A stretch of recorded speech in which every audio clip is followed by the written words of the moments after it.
même en France, on parle d'opposition, mais est-ce que c'est vraiment une opposition au système? Est-ce que l'opposition en Amérique, elle s'oppose vraiment au système ou elle s'oppose juste au pouvoir, ce que moi j'appelle le cirque politique mondial? Parce que quand il s'agit de l'intérêt de la classe oligarchique, de l'élite, comme on l'appelle, parce que moi je dirais même pas que l'opposition défend l'intérêt du peuple français ou du peuple américain, l'opposition américaine. C'est plus l'intérêt de l'oligarchie. Et ça, c'était juste un petit rappel. Je crois que ça ne vous échappe pas non plus. Le système occidental est très bien rodé. C'est-à-dire, le pouvoir et l'opposition ne fonctionnent pas de la même manière que chez nous, premièrement. Mais deuxièmement, c'est que en Occident, c'est le pouvoir politique ne détient pas le réel pouvoir. C'est le pouvoir financier qui influe sur le politique. Et donc, qu'on soit d'un parti au pouvoir ou de l'opposition, ça ne change rien, c'est le même système. Et donc, c'est ce système-là qui nous impose à nous des choses à suivre dans nos pays. Et c'est pour cette raison que ce système-là discute autant avec le pouvoir qu'avec l'opposition. Les États-Unis peuvent recevoir Kabila dans le cadre du sommet États-Unis-Afrique et recevoir en même temps, et la NED, la National Endowment for Democracy, qui est liée à la CIA, va recevoir en même temps les opposants. Donc, ils appliquent chez nous ce qu'ils appliquent dans leur pays pour permettre à la minorité de privilégier, de maintenir leur train de vie princier et pour surtout dominer les masses. Ils ont compris que pour la meilleure façon de dominer, c'est de parler à tous les acteurs et de les garder sous le joug de ceux qui tirent les ficelles dans l'ombre. C'est comme ça que ça fonctionne. Et effectivement, ce point-là que vous avez relevé est un point très important et même fondamental. Vous allez voir dans des pays comme la France, tous les membres des partis se retrouvent dans les dîners du siècle. Le siècle qui est une organisation en France qui regroupe tous les grands groupes, les politiques, les gens de l'armée, tout le monde, les financiers et tout ça. Donc c'est comme ça que ça fonctionne. Et il y a, j'aime cette citation de Ludo Martins, parce que Ludo Martins dit une chose importante. Il dit: les puissances impérialistes appellent démocratisation la création de plusieurs partis néocoloniaux qui mangent tous des mains des puissances extérieures et dans la grande bourgeoisie locale.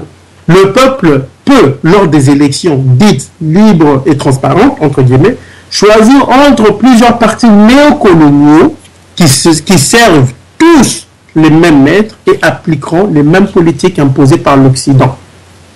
Donc, ça résume la question que vous avez posée. Pour revenir sur le frère qui a parlé de la conscience clanique, si ce n'est pas un problème, effectivement c'est un problème. On le voit d'ailleurs, il faut le reconnaître. On le voit dans notre manière d'aborder nos problèmes. Aujourd'hui, vous allez constater que pour les compatriotes, par exemple, de l'Est, critiquer Vital Kamerhe, c'est rejeter les frères de l'Est. C'est ça, c'est la réalité. Chez certains compatriotes, pas tous, hein, on ne veut pas généraliser, mais chez certains d'entre eux, c'est comme ça. Chez certains compatriotes du Kassai, critiquer la démarche de Tshisekedi revient à s'élever contre les Kassaïens. Au niveau de l'Équateur, c'est pareil.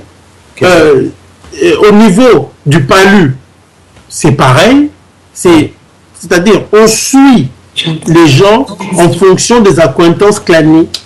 Et ça, c'est dangereux. Et c'est sur ça que l'Occident repose sa stratégie sur le continent africain, particulièrement chez nous. Et je pense que vous avez raison de relever cela. Le problème se situe au niveau de la compréhension profonde, et j'insiste et je pèse mes mots, de la compréhension profonde des enjeux sous-jacents. Les gens pensent que le fait de dire oui, les Rwandais sont là, les multinationales, suffit. Non. C'est comme savoir que le diable existe. Tout le monde sait qu'il existe, mais très peu sont ceux qui ont compris son mode de fonctionnement. Les puissances occidentales opèrent de la même manière. Aujourd'hui, on nous parle des élections. Mais on semble oublier que nous sommes dans un pays sous tutelle et sous occupation. On semble oublier que la piste des élections a été imposée par les mêmes personnes après Lusaka, Sun City, qui ont abouti au 1+4. Nous avons les élections de 2006. La suite. On la connaît. Je veux rappeler ici les propos d'un avocat français qui était observateur lors des élections de 2006. Il a dit ceci. Il avait dit Joseph Kabila gagnera les élections parce que c'est lui que la communauté internationale a choisi. On le connaît déjà, il est ouvert au dialogue et se porte garant des investissements étrangers dans ce pays. Avec lui, on n'attend aucune surprise désagréable, alors que son challenger est très autoritaire, imbu de lui et très personnel dans ses prises de décision. On parle là de Jean-Pierre Bemba. Il fait peur à la communauté internationale. Et donc, c'est par les élections que la communauté internationale a choisi de se débarrasser de lui. Est-ce que je ne sais pas si nous saisissons la profondeur de ces propos. Dans un pays sous tutelle et sous occupation, même les élections peuvent devenir une arme aux mains des oligarchies. Et c'est ce que nous devons comprendre. Mais que faisons-nous? Nous jouons le jeu de cette minorité, de ce 1%. Nous disons, on va aller aux élections. Mais demain, quand il y aura les mêmes résultats que dans le passé, nous allons nous plaindre. Voilà pourquoi je dis qu'il faut saisir la profondeur des enjeux auxquels le pays est confronté. Comprendre le modus operandi de l'ennemi est quelque chose de fondamental.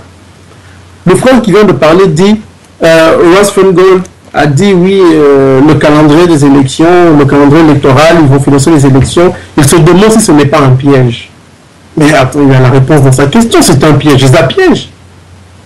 Pourquoi Bango va financer l'élection pour les beaux yeux des Congolais? Pourquoi les Congolais pensent toujours que il faut l'ignorer Bango, il faut aider Bango, alors que ces gens ont des intérêts dans leur pays? Voilà pourquoi je dis que le mal est devenu congolais. Voilà pourquoi nous écrivons. Et voilà pourquoi nous appelons aussi nos compatriotes à lire. Et non pas à dire, nous n'allons pas lire parce que tel a écrit, parce que tel a critiqué tel. Ça, c'est le comportement du nègre. À qui l'on montre la lune, il regarde le doigt ou le visage de celui qui lui montre la lune.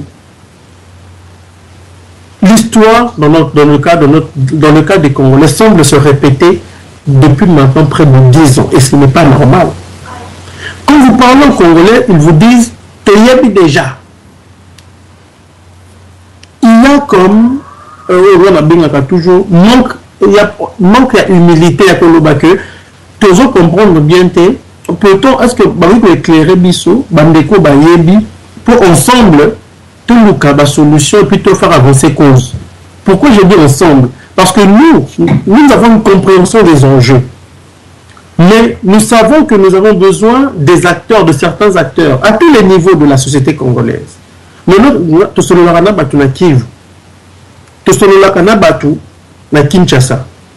je peux vous donner le numéro de plaque. Il y a Jeep Toyota Oyo, officier rwandais Mokazotambusa Mikolo à l'est de notre pays. Azotambusa yango, Aouti Kigali, Azona na est Moka, Azotambusa Jeep Moko Toyota, Aolata Teni à FARDC. Et c'est un très proche de Paul Kagame.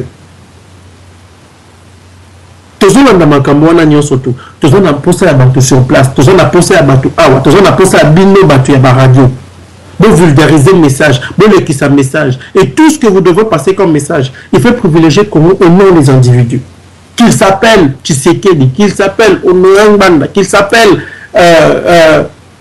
Martin Fayulu, qu'il s'appelle ceux qui viennent, je ne sais pas. Il faut Congo Ezana au cœur de vos préoccupations.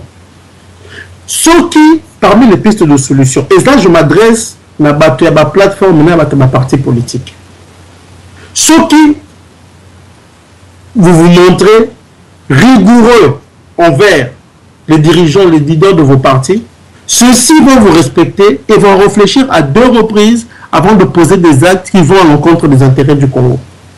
Mais ceux qui vont mettre ça dans carte blanche, même devant la bêtise, que voulez-vous? Puisque la différence entre nous et les Occidentaux, c'est que les Occidentaux prennent le temps de nous étudier, alors que nous ne prenons pas le temps de les étudier. Donc les Occidentaux connaissent nos failles, nos faiblesses et nos forces. Ils savent à quel niveau baroniata pour faire avancer leur cause, le Mboka Nabiso. Ce qui n'est pas notre cas. Pourquoi? Parce que déjà, dès le départ, tu as eu temps pour étudier Barote, mais tu as quand même pour ça l'introspection personnelle Nabiso, pour ça l'analyse la propre démarche Nabiso. Moi, je suis souvent, parfois, je suis critiqué par des Congolais. Et je veux vous dire aujourd'hui, dans le Baron Namonoka Mboka, ce qui m'attend ici, c'est Makambo Oyo, Bandeko ya Bamboka Mususu, Bakomela Kangai, ceux qui ont la discussion Nabiso, Boko Kamawana Soni Ndeko. Soni parce que, Bamususu Bazota Nabiso, Bazako Mituna, comment Congolais Bakoki Kozalabo. Pas plus tard que semaine passée, Ndeko Moko ya Burkina Faso, Aïbisinga Lobi, mais Patrick Moko, pour la ligne, aux perdre temps na yo, là, ma compatriote nous voilà. Ça la makamno, ça la vie na yo, aujourd'hui doit risquer la vie na yo pour la battre ya boué. On est ça la capacité. Je ne dis pas que Bazan la science infuse, mais Bazan ta la paix, Bazan comprendre té. Je suis allé, j'étais en France. La coutama journaliste, moi, on a tout nié comment bino, franco-africain. Besoin la position bien dans Bamboko. Besoin de couvrir cause à Congo bien. Pourquoi Botiki va abandonner Congo? Ce journaliste-là m'a dit, Monsieur Mbeko, je vais vous dire une vérité. Tout ce qui se passe au Congo, et ça, c'est toi africain qu'il faut s'en passer. Mais, je vais vous dire sincèrement, tout le monde comprend ce qui se passe au Congo, sauf les Congolais eux-mêmes. Ça va beaucoup marquer. Il faut au mitala. Il faut qu'il y ait un travail au niveau intérieur. Au niveau de l'interne. La conscience historique est très importante. J'insiste beaucoup sur ça. Ça donne un cas précis. Parce que si vous voulez mener une révolution, essayez aussi de vous inspirer de ce qui s'est passé ailleurs. Ceux qui étaient dans la même condition que nous et qui ont réussi. Les Congolais doivent cesser de se comporter comme si ceux qui arrivent au Congo, comme on n'a pas Congo, comme on Bambo comme Souké. Ceux qui Bambo comme Souké, va comprendre qu'ils ont réussi. C'est que nous pouvons le faire. Et moi, je suis sûr et certain, et je suis convaincu que les Congolais y arriveront, à moins qu'ils s'organisent sérieusement. Voilà. Juste ce groupe, c'est un exemple à suivre par rapport aux révolutions qui ont été faites dans le monde. Oui. Je vais vous donner l'exemple de ce qui se passe aujourd'hui en Amérique latine, au Venezuela, en Bolivie, en Équateur. Bambo Kawana, ces pays étaient considérés comme des pays arrière-cour des États-Unis. Arrière-cour, c'est-à-dire que les États-Unis pouvaient faire n'importe quoi, c'était juste là, en arrière. Mais aujourd'hui, ils ont réussi comment? Ils ont travaillé au niveau de la base, au niveau de la conscience historique. Vous avez la révolution iranienne. Khomeini n'était même pas en France. Il était en France, tant au Hindi d'Iran. Il était en France. Je vous donne l'exemple de la Libye. En 1969, le 1er septembre 1969, qu'est-ce que Kadhafi avait fait? Il avait dit à ses partenaires, à ses compatriotes, il leur a dit à créer un petit noyau d'officiers qu'on appelait les officiers unionistes libres. Ils étaient 12. Il leur a dit, pour que nous réussissions notre révolution, nous devons comprendre ce que Nasser a fait en Égypte quelques années auparavant. Il a exigé que tous ses partenaires lisent le livre de Nasser. C'était obligatoire et ses amis disaient même il était tellement dur. C'est-à-dire que ce qu'on comprend de Makamana Katité, il pouvait être violent. Il les poussait à comprendre ce que Nasser expliquait dans son livre. Parce qu'il disait, si nous comprenons ce que Nasser a fait, nous serons capables de court-circuiter les puissances impériales qui sont établies chez nous. Et c'est ce qu'ils ont fait le 1er septembre 1969. Kadhafi avait 27 ans. Il a fait un coup d'État avec ses copains sous la barbe de la CIA et de MI6 britannique. Les deux pays, les États-Unis et la Grande-Bretagne, avaient des bases militaires en Libye. Mais des jeunes de 27 ans ont mené à terme une révolution en profondeur qui a bouleversé d'ailleurs l'ordre mondial au niveau dans le secteur énergétique, puisque c'est la Libye qui, pour la première fois, va imposer sur l'échiquier international augmentation de prix, il y a pétrole. Contrairement à ce qui se faisait avant, puisque ça a été décidé par les 7 grandes compagnies pétrolières mondiales qu'on appelle les 7 sœurs. Ma première question, c'est qu'en voyant tout ce qui se passe, c'est-à-dire il y a les mouvements de rébellion chez les jeunes, chez les combattants, comme on a pu voir, ou chez les intellectuels, sur toutes les plateformes, il y a un problème quand même qui me tracasse, parce que c'est un problème qui est d'ordre général. Et ça fait partie d'une des clés qu'a trouvé l'impérialisme pour nous détruire.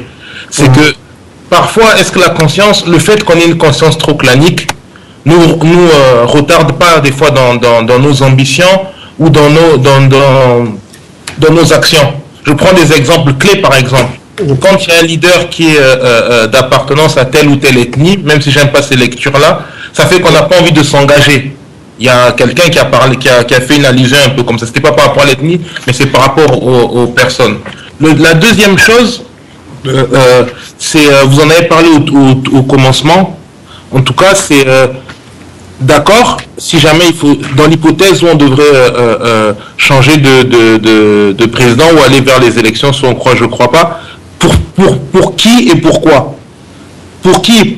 Parce que j'estime qu'il n'y a pas de leader aujourd'hui qui représente expressément et de manière très explicite les aspirations des Congolais. Et de deux, pourquoi? Parce que pour quel système? Parce qu'en réalité, chacun vient juste pour la tête, mais les multinationales continueront toujours d'exploiter le coltan. Ce sont toujours les enfants qui vont toujours travailler, et le pays sera toujours exploité. Et le troisième point qui me semble très important, pour aller aux élections avec qui? Comment peut-on nous expliquer que dans un pays où soi-disant les élections doivent se passer dans un an, les services secrets, la police principale est maintenue par des forces étrangères? Les Rwandais sont en réalité que des panthères sans façade. Mais tant qu'on aura des puissances étrangères qui géreront les secteurs clés du pays, moi je vois pas comment on peut organiser quoi que ce soit. Et le dernier point rapidement, c'est que je crois que aussi il faudrait que nous les Africains, chez les jeunes, ça se voit de plus en plus, parce que il y a des solidarités qui se font très facilement. Mais je crois qu'il y a un problème aussi au niveau de génération. Moi, je sais que mes parents ont été une génération qui ont grandi sous l'égide de la colonisation et de l'aliénation mentale, ce qui fait qu'ils sont bloqués et ils s'engagent dans rien. Aujourd'hui, on a un problème avec nos parents qui n'arrivent pas à imaginer l'Afrique selon un paradigme purement africain. Je prends un exemple rapide. Nous, on a vu en face avec ce qui s'est passé quand on a chassé nos frères congolais de Brazzaville. Mais l'impact économique a été tel qu'aujourd'hui à Brazzaville, on galère pour avoir des allumettes. Pourquoi? Parce que les allumettes, les biscuits, tous les produits de première nécessité viennent de la rive d'en face. Mais ça, ce sont des choses sur lesquelles on doit travailler. C'est du développement endogène. Pour ça, on n'a pas besoin des Occidentaux. Est-ce que aller aux élections avec qui? Dans un pays dominé par des étrangers dans des secteurs clés. Mais effectivement, on revient à ce que j'ai dit tantôt. C'est-à-dire, nous sommes dans un pays sous tutelle et sous occupation. C'est ça l'occupation étrangère. Vous avez des gens qui sont chez vous, qui occupent des postes clés et qui décident de la marche à suivre dans votre pays, au détriment même des locaux, des populations concernées. C'est ce qui se passe chez nous. Et on ne peut pas aller aux élections dans ces conditions. On ne peut aller aux élections que quand les conditions de souveraineté sont réunies, quand le peuple décide effectivement de son avenir. Pas quand on décide d'élire une personne et le système et ces laquais de ces nègres africains décident de nous imposer une autre personne. Donc au fond, nous revenons toujours sur ce que j'ai dit au départ, c'est qu'il faut aller étape par étape, mais il faut quand même déjà commencer par libérer le Congo des griffes de l'impérialisme malin et de ses laquais africains. Donc c'est ça qu'il faut faire. Imaginez l'Afrique sous un autre paradigme, mais c'est fondamental.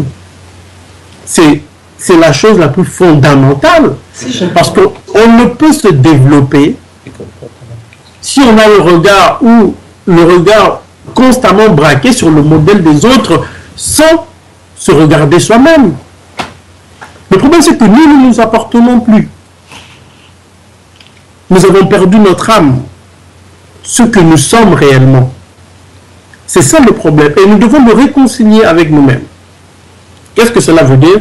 Ça veut dire que nous devons revenir à ce que nous sommes. profondément. Il y a eu cette aliénation qui a désarticulé les Africains et qui fait qu'aujourd'hui l'Africain s'identifie à l'Occident. Il pense que le seul modèle qui existe sur Terre, c'est le modèle occidental. Nous, et c'est pour ça que nous échouons, et c'est pour ça que les gens vont en Occident chercher des solutions aux problèmes créés par l'Occident. La désaliénation des esprits, c'est quelque chose de très important, et nous, dans notre livre, d'ailleurs, nous en parlons. Le poids de l'aliénation sur nos actions, et on peut le voir. Quand Malcolm X parle du nègre de maison, c'est ça. Quand le maître est malade, il dit, maître, est-ce que nous sommes malades? Ou quand Cheikh Anta Diop dit, nous ressemblons à cet esclave du 19e siècle, qui, une fois libéré, arrive aux portes. Il arrive à la porte de la maison du maître, il s'arrête, il ne sait plus où aller, il se retourne, revient voir le maître. Donc, nous agissons comme des nègres qui préfèrent la noirceur de la maison du maître à la lumière des champs. Et cela doit changer si nous voulons changer la situation dans le pays. Voilà pourquoi je dis, il y a un travail à faire sur l'homme congolais. Avant même de prétendre changer le Congo, il faut que l'homme congolais change profondément. Merci. Je ne sais pas si vous avez fini de répondre. Non, parce qu'il y a eu des tas de questions qui ont été posées. Okay. Et il y a la question de mon insomnie. Moi, je déplore un peu cette manière de voir les choses. On va jamais être direct. Vous dites que vous n'avez pas lu le livre, mais vous avez une idée de ce qui a été dit. Bon, ok. Moi, ça me pose problème. Parce que vous n'avez pas lu, mais vous avez une idée de ce qui a été dit. Bon, ça peut arriver. Mais moi, je vous suggérerais de lire le livre. Ou même de lire les livres qui parlent de notre situation. Mbanda était au pouvoir, il a travaillé avec les Occidentaux. Mais oui, M. Mbanda fait partie d'un pouvoir qui a travaillé avec les puissances occidentales. Le Zaïre était la plaque tournante des activités de la CIA. Du Zaïre partait la déstabilisation des autres États africains. Vous avez complètement raison. Mais est-ce pour autant qu'il faut se taire quand ça va mal? Est-ce que M. Mbanda, puisqu'il a travaillé il a fait partie d'un régime... Ndeko Amipoka, s'il vous plaît, mutez votre micro parce que nous avons des retours au studio, s'il vous plaît. Merci. Puisque M. Mbanda fait partie d'un régime qui a travaillé main dans la main avec les États-Unis, doit-il se taire quand ces mêmes puissances se retournent maintenant contre le pays, son pays, pour le déstabiliser? Je ne pense pas. Et n'importe qui ne devrait pas le faire. Bon, cela ne veut pas dire qu'il n'y a pas de responsabilité. Les responsabilités sont là et j'ai déjà eu à le dire. Mais ce qui me choque, c'est quand vous dites pourquoi critiquer l'Occident. C'est choquant parce que là, ça nous renvoie à ce que je viens de dire sur l'aliénation, sur le conditionnement, sur la mentalité, excusez-moi de le dire, du nègre qui ne veut pas comprendre que l'Occident nous fait de mal, et pas seulement maintenant. Ça fait 135 ans que ça dure. Avant que Mbanda, Mobutu, Madiarimana, avant que tous ces gens arrivent. La fondation même officielle de ce qu'on appelle aujourd'hui le Congo est faite de sang, de misère et de souffrance. On a coupé les mains. On a exterminé la moitié de la population. 10 millions d'âmes ont été fauchées par Léopold II. Voilà pourquoi il faut lire. Parce que c'est ce que nous disons dans le dernier chapitre. La place du Congo dans le grand jeu international. Voilà pourquoi il faut lire. On ne peut pas aujourd'hui dire que critiquer l'Occident ou dire des vérités sur l'Occident est quelque chose de déplacé. Parce que même les Occidentaux critiquent leur système. Même les Occidentaux le font. Ceux qui vivent en Occident voient des manifestations. Les gens en ont marre d'être dominés par une minorité. Mais comment des Africains qui sont dominés pendant plus d'un siècle par ces gens-là, pendant des siècles d'ailleurs par ces gens-là, peuvent dire qu'il n'est pas normal de critiquer l'Occident? Peu importe la responsabilité de certains Africains. Parce que les Africains qui sont responsables, le régime de Mobutu n'était pas représentatif de tous les Congolais. Kabila n'est pas représentatif de tous les Congolais. Est-ce que demain, vous accepterez qu'un occidental vienne dire, mais après tout, Kabila est un Congolais, s'il a pillé, ce n'est pas la faute de l'Occident. Personne parmi les Congolais ne l'acceptera. Mais comment on s'en est arrivé aujourd'hui à dire que nous avons besoin de ces gens-là pour nous sortir du trou dans lequel nous sommes? Mais nous sommes avec l'Occident, ça fait plus de 135 ans que nous sommes, non, plus de 2 siècles que nous sommes avec l'Occident. Qu'est-ce que cela nous a apporté? C'est la question qu'il faut se poser. Parce que c'est affligeant aujourd'hui d'entendre de tels propos. Pour finir, là, je dirais simplement, il faut lire, il faut se documenter, comprendre, connaître l'histoire de son pays. C'est quelque chose d'important. Sinon, nous allons patauger pendant très longtemps. Apprenons l'histoire de notre pays.